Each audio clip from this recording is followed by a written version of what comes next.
నమస్తే, నేను మధు. అధికారులు మాట వినకపోతే డైరెక్ట్ గా జడ్జి దగ్గరికి వెళ్లే కంప్లైంట్ చేయవచ్చా? మరి ఆంధ్రప్రదేశ్లోని అనకాపల్లిలో ఇటువంటి వింత సంఘటన చోటు చేసుకుంది. అయితే రోజు మనం తెలుసుకుందాం అసలు ఏం జరిగిందా అని. ప్రస్తుతం మనతో పాటు ఉన్నారు సీనియర్ జర్నలిస్ట్ సిఎస్ రావు గారు. వారిని అడిగి మరిన్ని విషయాలను తెలుసుకుందాం. నమస్కారం సార్. సార్, ఒకవేళ అధికారులు మాట వినకపోతే అధికారుల మీద డైరెక్ట్ జడ్జి దగ్గరికి వెళ్ళి కంప్లైంట్ చేయవచ్చా సార్? ఇది తాజాగా జరిగినటువంటి ఒక సంఘటన ఉదాహరించుకుంటే కనుక ఆ విధంగా చేయొచ్చా లేదా అనే దాని మీద స్పష్టత వస్తుంది. వాస్తవంగా ఆంధ్రప్రదేశ్లో ఉద్యోగుల పరిస్థితి ఎక్కువ మంది, అందరిది కాదు, ఎక్కువ మంది పరిస్థితి ఎలా ఉందంటే ప్రజెంట్ పొలిటీషియన్ మాట ఇంట్లా, అలాగే పై అధికారుల మాట ఇంట్లా, వాళ్ళు డబ్బులు తీసుకొని పనులు చేసే పరిస్థితికి వచ్చేసారు. ఎకరం ₹1,00,000 డబ్బులు ఇస్తేనే మీకు రీసర్వే కానీ సర్వే డీటెయిల్స్ ఇచ్చేటువంటి పరిస్థితి లేదు అనేది ఆంధ్రప్రదేశ్లో ఉండేటువంటి వాళ్ళు చాలామంది సామాన్యులు గగ్గోలు పెడుతున్నారు. ఇది పచ్చి నిజం. ఇలాంటి పరిస్థితి అక్కడ ఉంది. సరే, ఇది ఒక రెవెన్యూలోనే ఉందా అని అంటే అక్కడ అవినీతి ఎక్కువగా ఉండేటువంటి డిపార్ట్మెంట్లు తీసుకుంటే రెవెన్యూ, తర్వాత పట్టణాభివృద్ధి శాఖ, పోలీసు, తర్వాత R&B వీటిలో ఎక్కువగా ఉంది. ఇది కరప్షన్ అనేది తారస్థాయికి చేరిపోయింది అనేది సర్వత్రా వినిపిస్తున్నటువంటి మాట. దీన్ని కంట్రోల్ చేయడానికి చంద్రబాబు నాయుడు గారు సర్వశక్తులు ఒడ్డుతున్నాడు. ఆయన ఎందుకు వాట్సాప్ యూనివర్సిటీ అనేది తీసుకొచ్చారు. వాట్సాప్లో మొత్తం వాట్సాప్ పరిపాలన మొత్తం అని చెప్పి 700 రకాల సేవలని వాట్సాప్ ద్వారా అందించాలని చెప్పి ఆయన చెప్తున్నారు. మీ సమస్య ఏదున్నా కానీ వాట్సాప్లో మీరు కనుక తెలియజేస్తే ఇమీడియట్గా మీకు పరిష్కారం వస్తుందని ఆయన చెప్తున్నారు. అక్కడ RTGS ఉంది. ఈ RTGSకి ఇంకా ఎన్హాన్స్ చేసి టెక్నాలజీని ఆయన మొత్తం ఆన్లైన్ ద్వారా పేపర్లెస్ పరిపాలన కావాలని చెప్పి ఆయన కోరుకుంటున్నారు. అవినీతి రహిత పాలన కావాలని చెప్పి ఆయన కోరుకుంటున్నారు.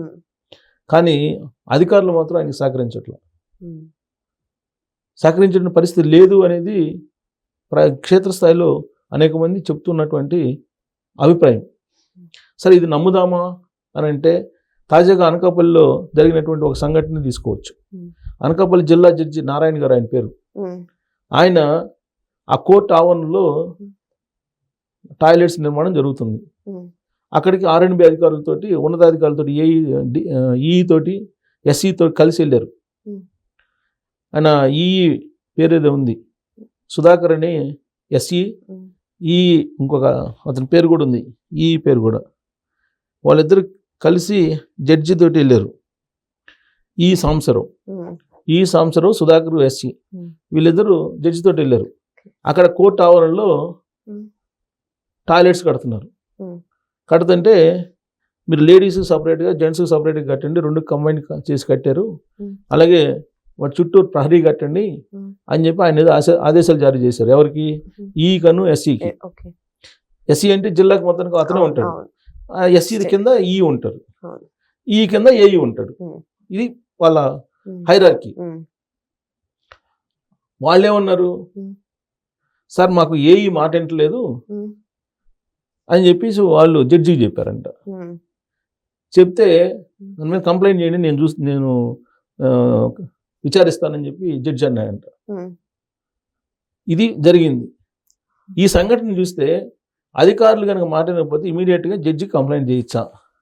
ఇదే కనుక వస్తే న్యాయస్థానాల్లో పనిచేయనటువంటి ఉద్యోగుల మీద న్యాయ పోరాటం చేయొచ్చు అనేటువంటిది కనుక వచ్చేస్తే అందరూ ఉద్యోగుల మీద కంప్లైంట్ చేస్తారు.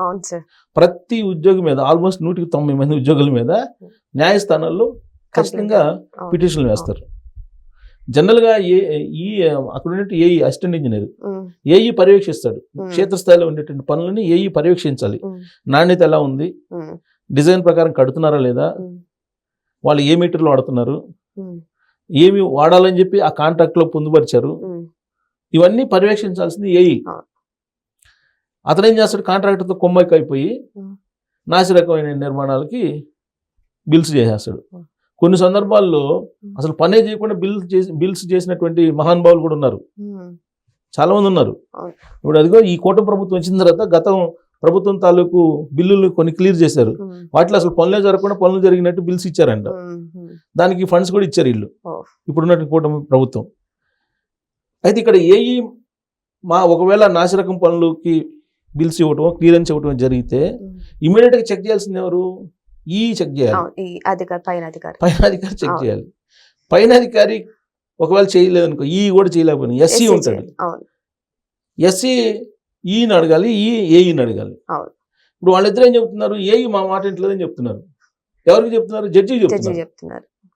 ఇది విచిత్రమైనటువంటి పరిణామం. అనకాపల్లిలో ఆర్ఎండ్బి అధికారులు, అనకాపల్లి జిల్లా ఆర్ఎండ్బి అధికారుల పరిస్థితి ఇది.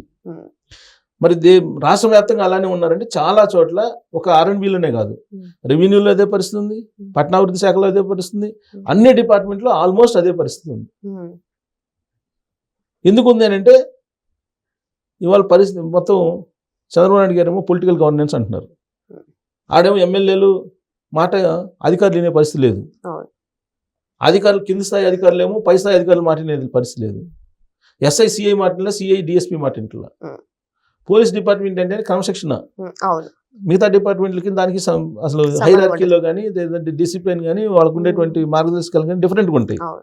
అక్కడే కొంత డిస్టర్బెన్స్గా ఉంది. ఈ మిగతా డిపార్ట్మెంట్లో అసలు ఒకరికొకరు పొంతం లేకున్నటువంటి పరిస్థితి ఉంది. పైగా కరప్షన్ ఎక్కువైపోయింది. ఈవెన్ పొలిటీషియన్స్ పోయి చెప్పినా కానీ డబ్బులు లేకుండా పనిచేసే పరిస్థితి లేదు అని చెప్పేసి వినిపిస్తుంది క్షేత్రస్థాయిలో. మరి ఇలాంటి పరిస్థితి ఉంటే ప్రజలు అసహనానికి గురిగారా? ఖచ్చితంగా గురవుతారు. అందుకే జడ్జి బహుశా నేను అనుకోవటం, ఇక నా ఐరార్కి ఇప్పుడు ఎస్సీఏ కంప్లైంట్ చేశాడు. ఎస్సీఏ కంప్లైంట్ చేసినప్పుడు ఏఈ మీద ఇక ఎవరు చెప్పాలి? హైరార్కి ఆయనే కదా, జిల్లాకి మొత్తం హెడ్ ఎస్సీఏ నా మాట ఎట్లేదని చెప్పాడు ఆయన. ఇంకేం చేస్తాడు జడ్జి? నా కంప్లైంట్ చేయండి, కంప్లైంట్ చేసి నేను విచారిస్తాను అంటున్నాడు. విచారించారా సార్? ఇంకా లేదా? కంప్లైంట్ చేసి విచారించడం మొదలు పెడితే ఈ కేసుని నమూనాగా తీసుకొని మిగతా అధికారులు అందరి మీద ఇట్లాంటి కంప్లైంట్ చేస్తారు అందరూ. ఒకసారి న్యాయస్థానాల్లో పిటిషన్ ఇస్తే అధికారుల మీద 190 మంది దొరుకుతారు. ఎందుకంటే కరప్షన్ లేకుండా ఒక్క పని చేసేటువంటి అధికారులు లేరు. దారుణమైన పరిస్థితి ఉంది. ఉదాహరణ చెప్తాను నేను. ఇవాళ బయటకు వచ్చింది, ఏసీబీ వాళ్ళు రైడ్ చేస్తే ఒక హోంగార్డ్ దగ్గర 20 కోట్లు దొరికింది. హోంగార్డ్ దగ్గర 20 కోట్లు దొరికింది. వాళ్ళ పేపర్లో వచ్చింది కదా మెయిన్ పేజీలో. 20 కోట్లు హోంగార్డ్ దగ్గర. ఒక సబ్ రిజిస్టర్ ఆఫీస్లో ఇంకొక అతని దగ్గర 50 కోట్లు. 20 కోట్లు హోంగార్డ్ దగ్గర దొరికినాయి అంటే ఏ స్థాయిలో కరప్షన్ చేసి ఉంటాడు? హోంగార్డ్ దగ్గర హోంగార్డ్ శాలరీ ఎంత? 18,000 20,000 ఉంటుంది సంథింగ్. 20 కోట్లు అతను రైడ్ చేస్తే, ఏసీబీ వాళ్ళు రైడ్ చేస్తే 20 కోట్లు దొరికింది. అంటే ఏ స్థాయిలో వీళ్ళు అవినీతి పాల్పడుతున్నారు. అంతకుముందు వైజాగ్లో ఒక టౌన్ ప్లానింగ్ ఆఫీస్ దగ్గర అతని మీద రైడ్ చేస్తే 500 కోట్లు బయటపడ్డాయి టౌన్ ప్లానింగ్ ఆఫీస్ దగ్గర. వీళ్ళని ఏమనాలి? వీళ్ళని అసలు తెలంగాణలో ఎంఆర్ఓల్ని పెట్రోల్ బస్ తగలబెట్టారు 5-6. ఆంధ్రప్రదేశ్లో నిలదీయట్లేదేమో, తగలబెట్టమని మనం చెప్పకూడదు కానీ నిలదీయాలి కదా పబ్లిక్. నిలదీస్తే కనీసం కొంచెం భయం అన్నా ఉంటుంది. నిలదీయాలి కదా పబ్లిక్, నిలదీయట్లా.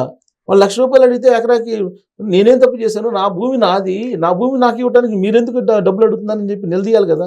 వాళ్ళు 1,00,000 రూపాయలు అడిగితే 1,00,000 రూపాయలు ఇచ్చేసి ఆ భూమిని తన పేరు పైన అతని భూమిని అతని పేరు పైన సరి చేయడానికి 1,00,000 రూపాయలు అడుగుతుంటే వీళ్ళు కాంప్రమైజ్ అవుతున్నారు.